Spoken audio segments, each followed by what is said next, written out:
Hey, it's Tom Gradza, and as you can see, my desk is atrocious here and definitely needs attention.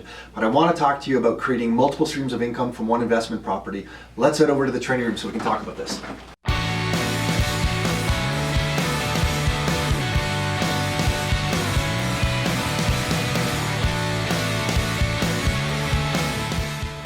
Okay, so as you can see, we turned our training room into a little studio to pull this off on our whiteboard, and I want to explain how you create multiple streams of income from one investment property. And this may seem rather obvious, but I think a lot of people miss this point. So if you purchase one single investment property, I think most of us have been trained to discuss the cash flow on the property.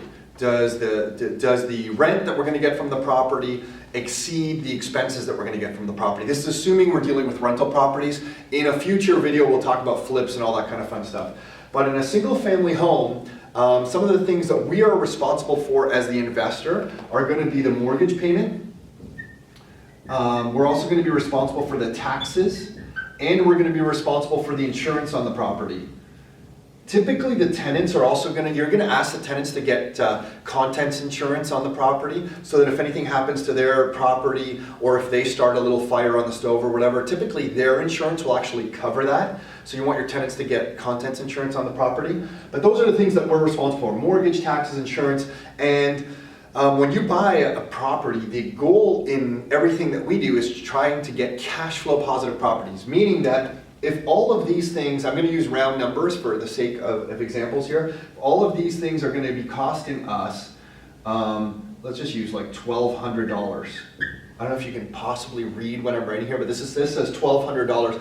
If our expenses are going to cost us $1,200, and in another video we explained where you can get properties in the Greater Toronto area at these prices if you're putting something like 20% down. It might be more than $1,200, it might be $1,200, might be up to $1,400, $1,500, so I might be low in this example. But for the sake of the example, I'm going to keep it at $1,200. And then when we rent it out, maybe we're going to rent it out for $1,500. And in this particular property, we're going to generate $300 a month in positive cash flow.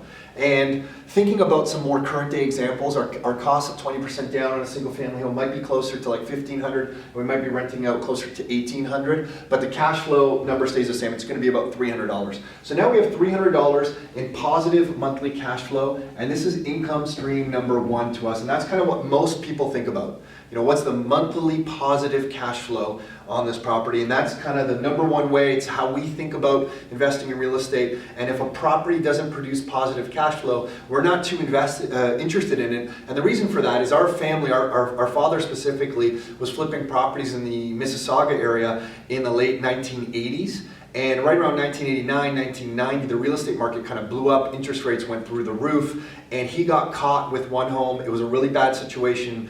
And because of that, you know, we're really picky on the types of properties we buy. We like starter homes. They don't appreciate as much as some of the larger homes, but they don't kind of come down as much either when the real estate market corrects. So we like starter homes. They cash flow, and we like them because we can make them cash flow, because in a good economic environment or in a poor economic environment, we can hang on to properties that pay for themselves. If we have to invest into the property every month, it's difficult for us to hang on to it, especially if economic times are poor, because the economy might be on a downturn, jobs might be hard to find, businesses kind of slow down, and if you also have to feed your property, things can get rather difficult. So positive cash flow, income stream number one. The second income stream is kind of a little bit longer to realize, but it's appreciation. So number two over here is appreciation. So appreciation is number two. This is the second income stream on the property, and this one no one can guarantee to you. No one's ever going to guarantee appreciation. Anyone does guarantee appreciation to us, we kind of get scared off.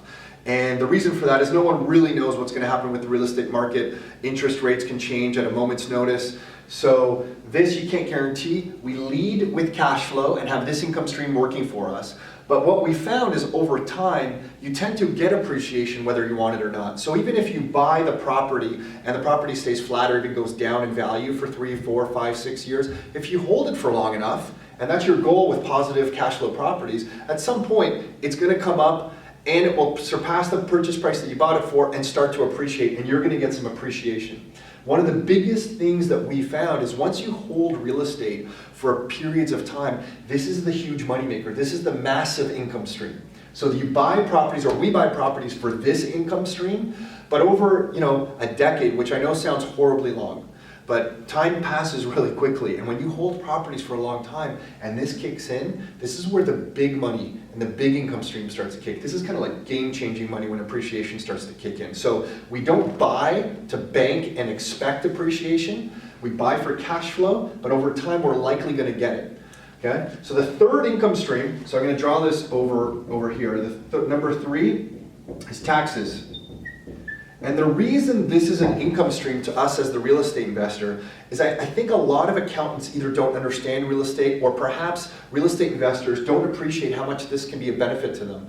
You can have a property that is producing positive cash flow to you, but some of the expenses over the years, over your year, you can use in your taxes to get a tax benefit to you. So this is a long talk that you should talk to your accountant about, but there's things like depreciating the property, different expenses on the property that you can do. So your real estate investment can be a tax benefit to you. And when I was earning T4 income as an employee of a company, that was a benefit. I was getting thousands of dollars a year back from the government because of this. So a most overlooked thing by Canadians. And what else I can share with you is that once you start using corporations to buy and hold your real estate, there's other tax efficiencies that you can get using corporations as well. So a good accountant, probably the most overlooked thing to create another income stream in your life by real estate investors in Canada.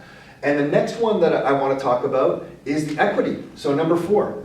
Number 4, I know I'm writing sideways here, but I think you kind of get the point. So number 4 is equity. So equity in the property, every time that I'm making a mortgage payment, so if I'm renting this out and I'm collecting the rent and then I'm making a mortgage payment to the bank, I'm getting a little bit of equity in this property. And that is really nice because I can't touch and spend it, it just kind of grows.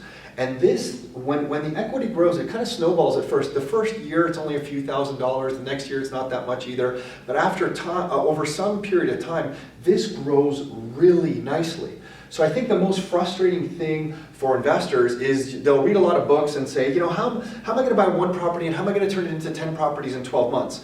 I don't know of a good strategy or a good way to do that, but we have seen now over long periods of time, if you get one property and you survive the first year or two, which can be rather difficult, right? You don't have a lot of equity, you don't have a lot of appreciation, you don't have a lot of cash flow saved up in the bank. It's kind of difficult those first few years, but if you can hang on and survive, when the equity starts to snowball, and if you're able to get a bit of appreciation as well, these two things start to create a nice wealth snowball for you. Your cash flow keeps coming. At some point, you might decide because of these two things, the value's gone up enough, you might refinance the property, pull out some money, and use that to buy another property. But it does take time. This isn't something that we found happens overnight. There's strategies to make it happen overnight that we can talk about in another video, but they're basically about forcing the appreciation on the property, buying something like really low in value that needs a lot of work, fixing it up and forcing the appreciation, and then refinancing and pulling out your equity. There's tons of stuff that you can do around that. But for most beginner investors, we don't really encourage running down that path. We've done that ourselves. It's a lot of work and a lot of stress.